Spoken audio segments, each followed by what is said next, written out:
What's up? Honor number 26. I'm here to give you my previously noted second episode of watching wrestling at college. I'm not going to be calling those anymore. I actually kind of ditched that idea. So actually, if you go back to the first video I made called Watching Wrestling at College, it's now all the topics I talk about, and I'm going to be doing that from now on. Basically, the reason for that is I just felt like it. No other reason. I know I promised this last week, but I actually wanted to wait until I actually pre-ordered this DVD right after I made the video, and I wanted to talk about it, the bonus match, once I saw it, and now that I have, I wanted to wait until then, so now I can talk about it, and you see it, and it goes in order of relevance, these topics. So obviously this has a big relevance, I guess is a good word, that I just used again, for it to go over, follow from my last video, which obviously I'd love to talk about. Yeah, alright, let's get started. End of the Dragon 2010. I did a pay-per-view review of this, gave it 8.25. That's enough for a recommendation for a DVD buy. However, I said in the review that the man you can see on the cover, Bryan Danielson, Daniel Bryan in WWE, United States Champion, faced in a dark match, Shingo, in a dream match. And I've been telling people that you needed to check out this match. I bought this DVD as soon as it came out, and sticking to my, and you know, not really sticking to my word. I mean, I buy every show I go to anyway, but I believe so hard in this match. This is the best match I've ever seen live, and by far. And this is very true after watching this match. I've been raving about it for months, and as one of the, I guess, 700 people or 800 people who had seen it previously to buying this DVD, and now that I've seen it again, I just love it just as much. This is not 5 stars, I'll tell you that, but this match is very unique in the fact that it combines MMA and the Dragon Gate style. And the style of the wrestling in this match, I can say only maybe 10 people in the world can work. I mean, because you have to be good at kind of both, or able to do both. I'd say, you know, these are maybe the top 2. I'd say Kurt Angle could probably do it. Or you kind of have to be an all-around wrestler that can do a lot of stuff, and you know, be able to do somewhat of a Dragon Gate style, which means just keeping up with an opponent. And a guy like Shingo who does kind of a different interpretation of it, I think Kurt Angle did great. David Richards would be another. Seth Rollins, Tyler Black would be another. Shima would be another. Naruki Doi, Masato Yoshino. And that might be it. I'm trying to think of other people. Kenta, Marufuji, Prince Devitt. Mike Quackenbush, probably. Chris Hero. That's probably about it. That can work the style that was worked in this match. And it was just awesome. It's a spectacle to be seen. And, you know, throw in a little bit of the crucial Danielson offense, and you just got the match we had here. And it was absolutely amazing. I believe it's now 6th on my Match of the Countdown. It was just an awesome sight to see. One thing that I actually am pissed about is that Danielson gave, after the DVD ends, he said, let's give it up for BB Hulk. And the crowd cheers for BB Hulk. And then the DVD ends.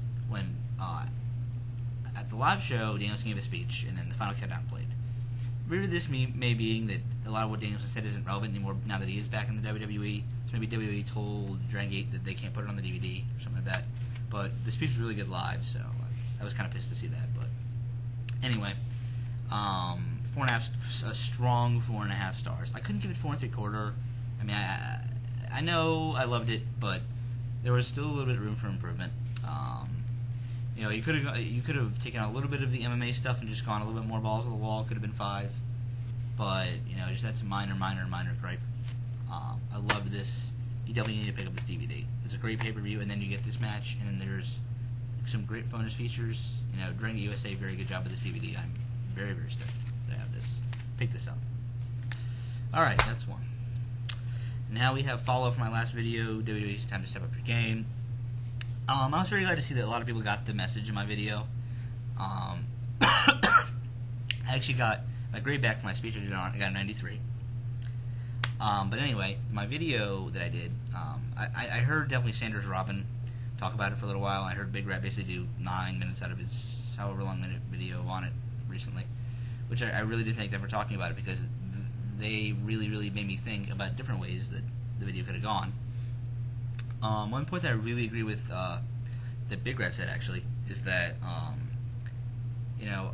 let me say this first. I based my, judgment off that video that my interest in WWE now is at an all-time low.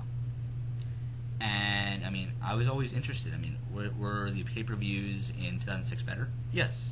No, sorry. No. Were they better in 07? No. Were they better in every other year, though? Yes. But was there more memorable stuff in 06 and 07 than on these 2010 pay-per-views? Yes. There have been 2 memorable pay-per-views in 2007.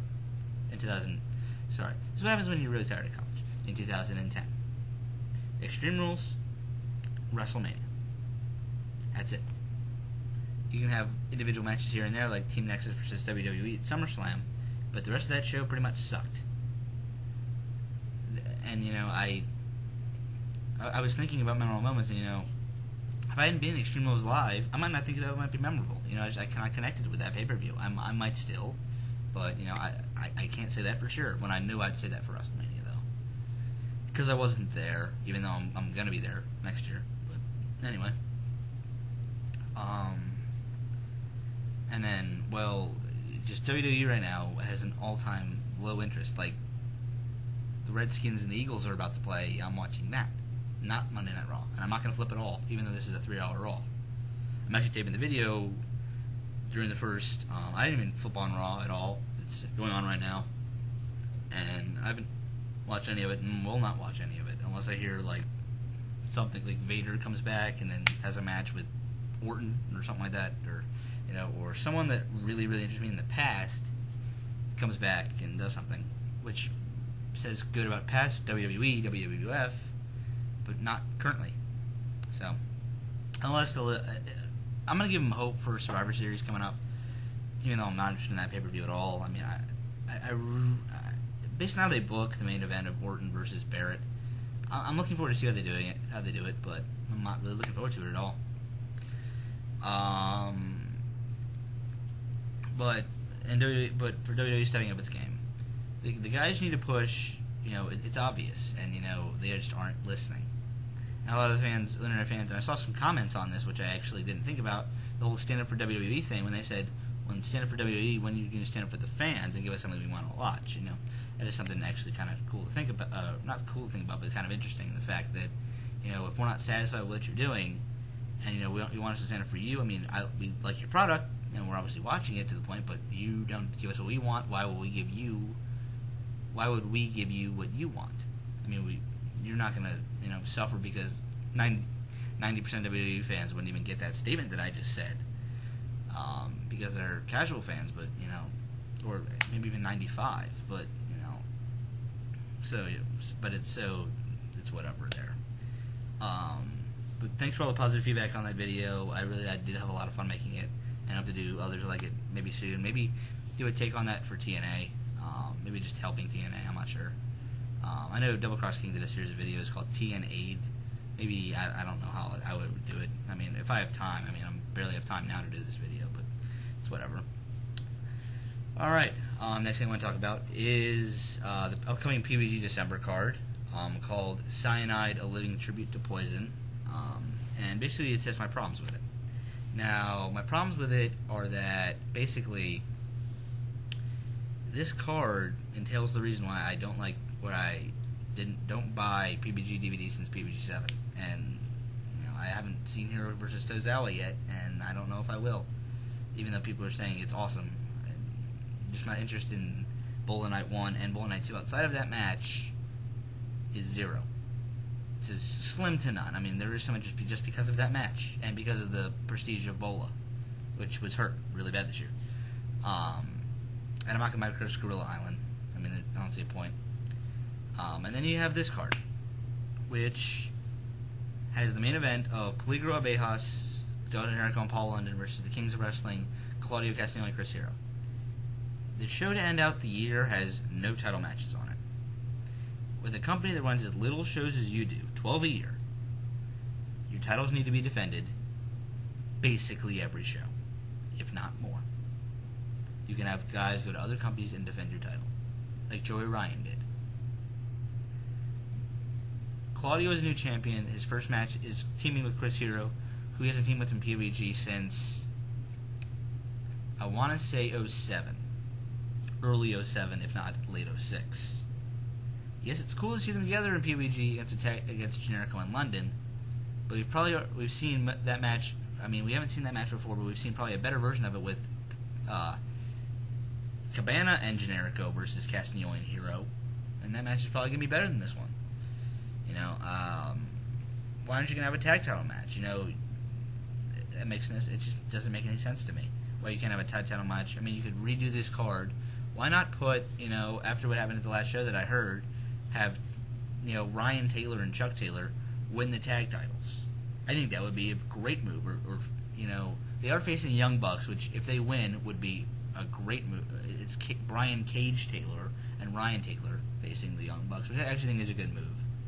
But, you know, there's so much other stuff you could do on this show that would make it a good end-of-year show, which I know for PWG you don't have an event like Final Battle, but still at the end of the year you need to have a great show. And the years that you did that, it set the next year up great. Look at the show Astonishing Xmas. The last match you had of the year, which is my favorite match in PWG history, Super Dragon and Kevin Steen, the Grove Warfare match, set up 06 great with that whole year of Joey Ryan. It was great. Look at, what was the last show last year? December show for people. The last show last year was Bola. It Kenny Omega. That's set up this year very well. Look at Loki winning the title. You know, that didn't really set off the company, but you had a great Bola, which is why Bola probably should be your last show of the year and should have that tradition, because that really does set up shows well.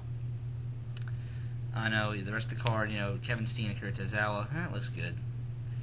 Gatson and Ryan, that's alright.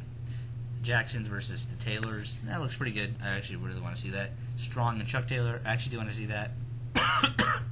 The Cutler Brothers versus the Rock Ness Monsters. I'm glad to see Johnny Yuma finally in PWG.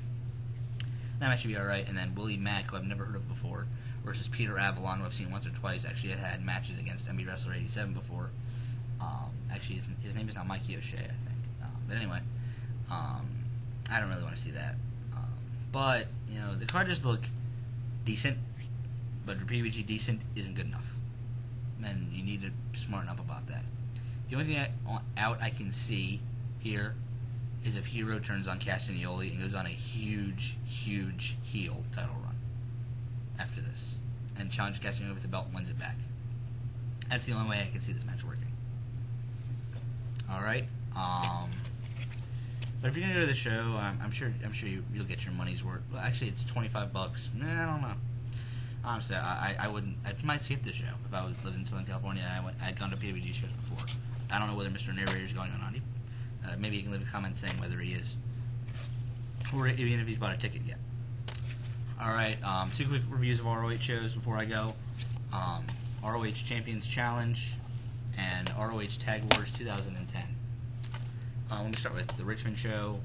This show was good, but not great. It was decent. You had what was noteworthy? Cabana and Generico, All Night Express, good opener, but nothing too noteworthy, but it was still a good opener. Dave Richards, Kevin Steen, great match, a great fight, had a good feel to it, 4 stars. Then the main event was Champion versus Champion, hence why this DVD is called this. Our current ROH World Champion at the time, Tyler Black, versus Eddie Edwards. I loved having Black as a heel, loved it. Ate up every minute of it, and it added the match. So I gave this 4 stars as well. 2 great matches. If you want to pick it up, you can skip the show honestly if you want to, because the next show is better, but it still is all right. Then you get Tag Wars 2010, great show. The only thing that was really noteworthy, in my opinion, I mean, you did have a Steve Corino match, which was very entertaining. I do recommend watching, but. You know, El Generico and Eric Stevens was a good opener. Edwards and Cabana was a solid match. Kevin Steen Roderick was kind of solid as well. And then you had the Tag Wars match, which was great. And then after watching this, I do understand why DCFC is no longer an ROH. And then the main event, Black and Richards, awesome match. I do believe this is actually on my top 10 as well. I believe it's 8th now. So just an awesome match here. Yeah, I can't say much else about it. I don't want to ruin any of the spots about it, but if you've seen the first match, you've seen basically what the gist of the match is. Alright, thanks for watching this video, guys. I'll see you guys later.